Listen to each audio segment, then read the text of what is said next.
பிரியமானவர்களே, ஆண்டவராகிய இயேசுவின் நாமத்தினாலே இந்த காலை நேரத்தில் இந்த இயேசுவை தினம் பார்ப்போம் என்ற இந்த நிகழ்ச்சியின் மூலமாக உங்களை சந்திப்பதில் மிகுந்த மகிழ்ச்சி அடைகிறேன். கர்த்தர் நல்லவர், கிருபையும் இரக்கமும் நிறைந்த தேவன்.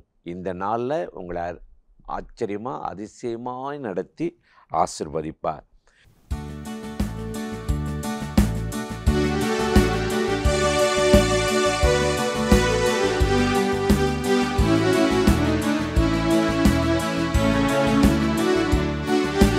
விளக்கை கொளுத்தி வீட்டை பெருக்கி தேடிடுவே, காணாமல் போன வெள்ளி காசை தேடிடுவே. விளக்கை கொளுத்தி வீட்டை பெருக்கி தேடிடுவே, காணாமல் போன வெள்ளி காசை தேடிடுவே. விடிவெளியே நட்சத்திரமே என் அருமை இயேசுவே, விடிவெளியே நட்சத்திரமே என் அருமை இயேசுவே, நீரே எந்தன் தேவை என்று தேடிடுவே. கண்டுபிடிக்கும் வரை ஜாக்கிரதையாய் நான் தேடிடுவே, நீரே எந்த தேவை என்று தேடிடுவே. கண்டுபிடிக்கும் வரை ஜாக்கிரதையாய் நான் தேடிடுவே. விளக்கை கொளுத்தி வீட்டை பெருக்கி தேடிடுவே, காணாமல் போன வெள்ளி காசை தேடிடுவே.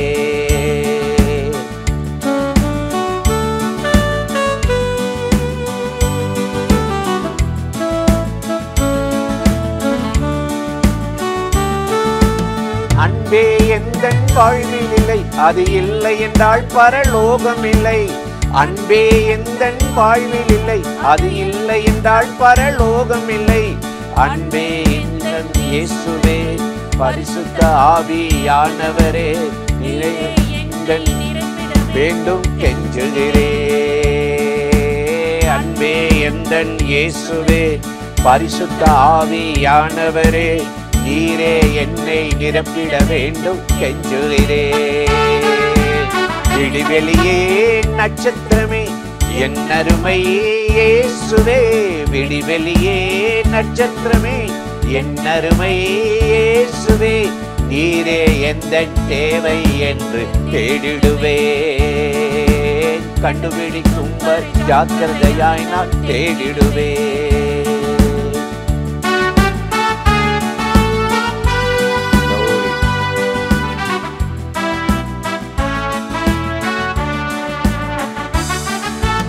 விசுவாசிக்க பலனில்லை, அதை விட்டால் வேறு வழி இல்லை.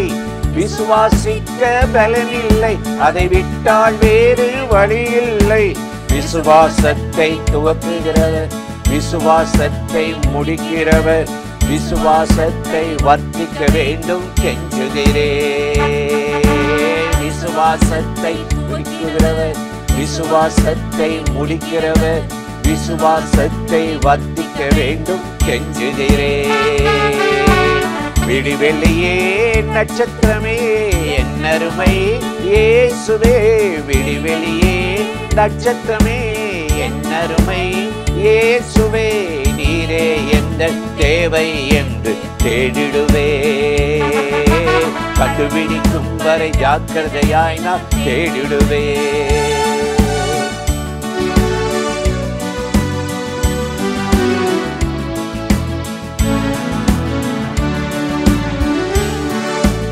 உண்மையை எங்கோ தொலைத்தனையா, ஞானமும் நீதியும் உண்மையா. உண்மையை எங்கோ தொலைத்தனையா, ஞானமும் நீதியும் இல்லையா. உண்மையும் நீதியும் உள்ளவரே, ஞானமும் ஆனவரே, இலைகளை எல்லாம் மண்ணி தருள வென்றுகிறே. உண்மை ஞானம் உள்ளவரே, ஞானமும் நீக்கும் மாணவரே, பிழைகளை எல்லாம் மண்ணி வேண்டுகிறே. விடிவெளியே நட்சத்திரமே என் அருமை இயேசுவே, விடிவெளியே நட்சத்திரமே என் அருமை இயேசுவே, நீரே எந்தன் தேவை என்று தேடிடுவே. கண்டுபிடிக்கும் வரை ஜாக்கிரதையாய் நான் தேடிடுவே. நீரே எங்கள் தேவை என்று தேடிடுவே. கண்டுபிடிக்கும் வரை ஜாக்கிரதையாய் நான் தேடிடுவே. விளக்கை கொளுத்தி வீட்டை பெருக்கி தேடிடுவே. காணாமல் போன வெள்ளி காசை தேடிடுவே. விளக்கை கொளுத்தி வீட்டை பெருக்கி தேடிடுவே. காணாமல் போன வெள்ளி காசை தேடிடுவே. அல்லேலூயா,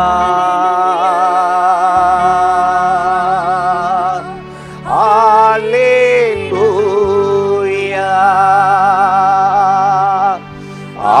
அல்லேலூயா,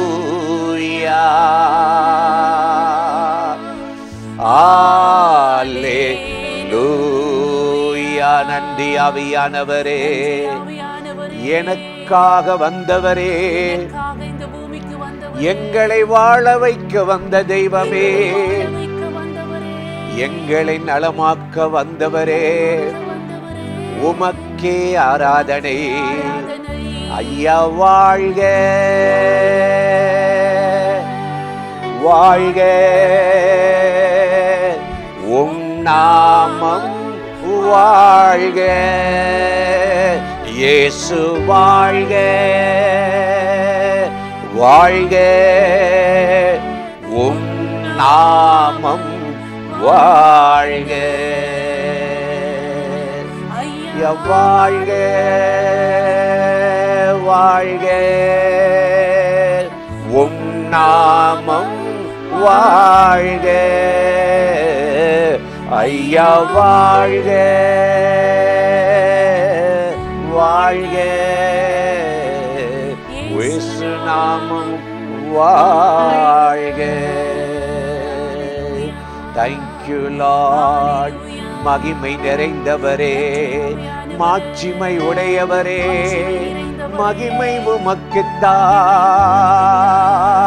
வல்லமை உமக்குத்தான், கிருபை நிறைந்தவரே. ஸ்தோத்திரம் ஆவியானவரே. யாரெல்லாம் இந்த நிகழ்ச்சியில இணைந்து ஆண்டவரே கர்த்தாவே கை தூக்கிவிடும் என்ற நிகழ்ச்சியில இணைந்து வீடுகளில் இப்பொழுது பாடுகிறார்களோ, துதிக்கிறார்களோ, அத்தனை வீடுகளிலும் இப்பொழுது ஒரு ஜெயத்துணி உண்டாவதாக. இருள் நீங்கி வெளிச்சம் உதிப்பதாக. ஜோதிகளின் பிதா உலகத்தில் வந்த எந்த மனிதனையும் பிரகாசிக்க பண்ணுகிறவர். இன்றைக்கு அவங்கள பிரைட் பண்ணுங்க, பிரகாசிக்க பண்ணுங்க. எந்தெந்த காரியத்துல இருள்ல இருக்கிறாங்களோ, அது பாவமோ, கவலையோ, கண்ணீரோ, கடனோ, வியாதியோ தெரியலப்பா, இந்த மனமகிழ்ச்சி நாளில் உம்முடைய பிள்ளைகளுக்கு ஒரு வெளிச்சம் பரவுவதாக. எல்லா இருளை மேற்கொண்டு ஜோதிகளின் பிதாவாகிய உம்மிடத்தில் வந்து நட்சத்திரங்களாய் பிரகாசிக்கட்டும். ஆசீர்வதியும். உம்முடைய கரத்தில் அர்ப்பணிக்கிறோம். ஒவ்வொரு வீடுகளிலும் ஆண்டவர் இப்பொழுது இறங்கி ஒரு மனமகிழ்ச்சியை கொண்டு வாரும். இந்த நிகழ்ச்சியில் இணைந்திருக்கிற அத்தனை பேரையும் பலப்படுத்தும்.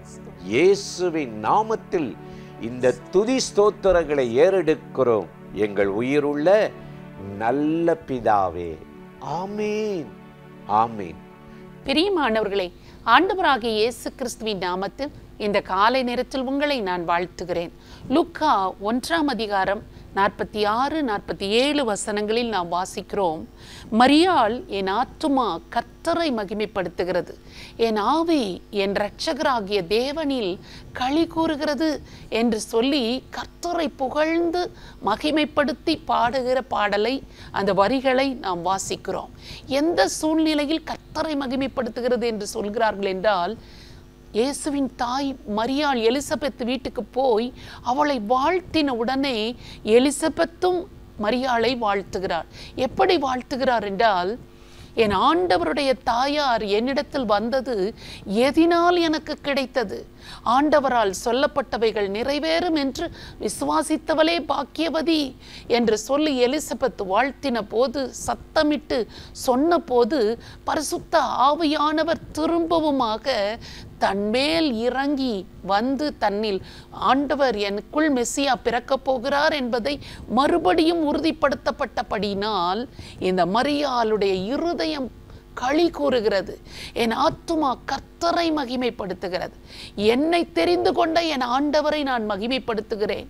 என் ஆவி என் இரட்சகராகிய தேவனில் களி கூறுகிறது என்று சொல்லி மகிழ்ந்து பாடுகிறதை நாம் வேதத்தில் வாசிக்கிறோம். இன்றைக்கு பாருங்கள், களி கூறுதல் எந்தெந்த காரியத்திலேயோ நமக்கு உண்டாகிறது. சிலருக்கு களியாட்டுகள், மதுபானங்களை குடிப்பதும், அந்த பார்ட்டிக்கு போகிறது, இந்த பார்ட்டிக்கு போகிறது, சினிமாவுக்கு போகிறது, இன்னும் செல்போனில் அரட்டை அடிப்பது, சாட்டில் விளையாடுவது, இப்படி நிறைய காரியங்கள் அவர்களுக்கு களி கூறுதலை கொடுக்கிறது. சிலருக்கு உடை உடுத்துவது, சிலருக்கு உணவு சாப்பிடுவது, எத்தனையோ காரியங்கள் மகிழ்ச்சியாக இருக்கிறது, களி கூறுதலாக இருக்கிறது என்று சொல்லி தன்னுடைய நேரத்தை, நாட்களை எல்லாம் அதிலேயே செலவழித்து கொண்டிருக்கிறார்கள். ஆனால் மரியாளுடைய இருதயத்தை பாருங்கள், என் ஆவி என் இரட்சகராகிய தேவனில்தான் களி கூறுகிறது என்று சொல்கிறார். எவ்வளவு காரியங்கள் என்னை சுற்றி இருந்தாலும், எனக்கு இல்லாமல் போனாலும், என் ஆண்டவரில் தான் நான் களி கூறுகிறேன் என்று சொல்லி கர்த்தரை மகிமைப்படுத்துகிறதை நாம் பார்க்கிறோம். ஆபகுக் என்ற ஒரு தீர்க்கதரிசி தன்னுடைய புத்தகத்தில் அவர் எழுதுகிறார், எது இல்லாமல் போனாலும் நான் கர்த்தரில் மகிழ்ச்சியாயிருப்பேன், கர்த்தரில் களி கூறுவேன் என்பதாக அவர் சொல்லுகிறார். இன்றைக்கு நம்முடைய வாழ்க்கையிலும் கர்த்தரில் களி கூறுகிற இருதயம் நமக்கு இருக்கிறதா என்று பார்த்து காலை நேரத்தில் ஆண்டவரே எனக்கு அந்த இருதயத்தை தாரும். எது இருக்குதோ, எது இல்லையோ, எது குறைந்து இருக்கிறதோ, இல்லாமல் இருக்கிறதோ, அதை பற்றியெல்லாம் நான் கவலைப்பட்ட நாட்கள் போதும். ஆண்டவரே, என்னுடைய இருதயம் உம்மில் களி கூர்ந்து கொண்டிருக்கும்படியாக அந்த களி கூறுதலை எனக்கு தாரும் என்று ஆண்டவரை நோக்கி நாம் இப்பொழுது ஜெபிக்கலாமா? இந்த நாட்களில் நம்முடைய இருதயம் ஆண்டவரில் களி கூற வேண்டுமே தவிர மற்ற காரியங்களில் களி கூர்ந்து கொண்டிருந்தால் அதை எல்லாவற்றையும் மாற்றி ஆண்டவரிடத்தில் நம்மை அர்ப்பணிப்போம். ஜெபிப்போம்மா. ஸ்தோத்திரம் ஆண்டவரே, உம்மை நன்றியோடு நாங்கள் துதிக்கிறோம். ஆண்டவரே, உம்மை துதிக்கிறோம் அப்பா, உம்மை ஸ்தோத்தரிக்கிறோம். மரியாளுடைய இருதயம், ஆத்துமா கர்த்தரை மகிமைப்படுத்துகிறது. என்னுடைய ஆவி என் இரட்சகராகிய தேவனில் களி கூறுகிறது என்று சொல்லி கர்த்தரை புகழ்ந்து மகிமைப்படுத்தினது போல காலை நேரத்தில் என்னோடு இணைந்து யாரெல்லாம் என் இருதயத்தையும் அப்படி மாற்றும் ஆண்டவரே. என்னுடைய இருதயம் உம்மை மகிமைப்படுத்தணும், உம்மில் களி கூறணும். வேற எந்த காரியங்களிலும் ஆண்டவரே நான் கவனம் செலுத்தக்கூடாது, வேறு எந்த காரியத்திலும் நான் களி கூர்ந்து விடக்கூடாது. ஆண்டவரே, உம்மில் தான் நான் களி கூர்ந்து இருக்க வேண்டும் என்று சொல்லி தங்களை அர்ப்பணித்து ஜெபிக்கிறார்களோ அவர்கள் எல்லாரையும் நீர் பார்க்கிறீர். ஆண்டவரே, அவர்களுடைய ஆவி இரட்சகராகிய தேவனில் களி கூறும்படியாக ஒவ்வொருவரையும் பலப்படுத்தும். ஒருவேளை பாடுகளினால், கவலைகளினால், பணப்பற்றாக்குறைகளினால், நெருக்கடிகளினால், சமாதான குறைவுகளினால், கருத்து வேறுபாடுகளினால் இந்த களி கூறுதலை, மகிழ்ச்சி அவர்கள் இழந்திருக்கலாம். ஆனால் இந்த காலை நேரத்தில் கர்த்தராகிய தேவன் தருகிற களி கூறுதலை அவர்கள் ஒவ்வொருவருக்கும் கொடுத்து, என்ன பாடுகளின் நடுவிலும், என்ன பிரச்சனைகள் நடுவிலும் அவர்கள் இருதயம் களி கூர்ந்து கொண்டே இருக்கும்படியாக அவர்கள் எமது பரிசுத்த ஆவியின் அபிஷேகத்தினால், உடைய பிரசன்னத்தினால் அளவில்லாமல் இப்பொழுது நிரப்பும் அப்பா, நிரப்பும். இந்த காலை நேரத்தில் இந்த பாத்திரங்கள் களி கூறுதலினால் நிரம்பட்டும். என் ஆண்டவர் எனக்கு இருக்கிறார், என் தேவன் என் பட்சத்தில் இருக்கிறார், அவர் என்னோடு இருக்கும்போது எதுவும் என்னை அசைப்பதில்லை என்ற ஒரு களி கூறுதலை ஒவ்வொருவருக்கும் நீர் தந்தருளி ஒவ்வொருவரையும் பலப்படுத்தும். எந்தெந்த காரியங்களில் காயப்படுத்தப்பட்டிருக்கிறார்களோ, எந்தெந்த காரியங்களில் வேதனையை சந்தித்து கண்ணீர் சிந்துகிறார்களோ, அத்தனை காரியத்திலும் கர்த்தர் ஒரு நன்மையை காண செய்து உம்முடைய பிள்ளைகளை சந்தோஷப்படுத்தும்படியாக இயேசு கிறிஸ்துவின் நாமத்தில் ஜெபிக்கிறோம் நல்ல பிதாவே, ஆமென். ஜனவரி 1ஆம் தேதி திண்டுக்கல் மாவட்டம் செம்பட்டில் இருக்கிற வானத்தின் வாசல் எழுப்புதல் சென்டரில் புத்தாண்டு ஆசீர்வாத கூட்டம் மாலை 3 மணியிலிருந்து 6 மணி வரை நடைபெறுகிறது. நீங்களும் வாங்க, உங்களை தெரிந்த எல்லாரும் அழைத்து வாருங்கள். ஆண்டவருடைய கிருபை இரக்கத்தை முதல் நாளிலே நம்ம அனுபவிப்போம். ஆண்டவராகிய தேவன் நம்மை ஆசீர்வதித்து நடத்துவார். ஆமென். இந்த நிகழ்ச்சி உங்களுக்கு மிகுந்த ஆசீர்வாதமாய் இருந்திருக்கும் என்று நிச்சயமாய் நாங்கள் நம்புகிறோம். நீங்கள் பெற்றுக்கொண்ட நன்மைகளை எங்களோடு பகிர்ந்து கொள்ளலாமே, மற்றவர்களுக்கும் ஷேர் பண்ணுங்கள். கர்த்தர் உங்களை ஆசீர்வதிப்பாராக. ஆமென்.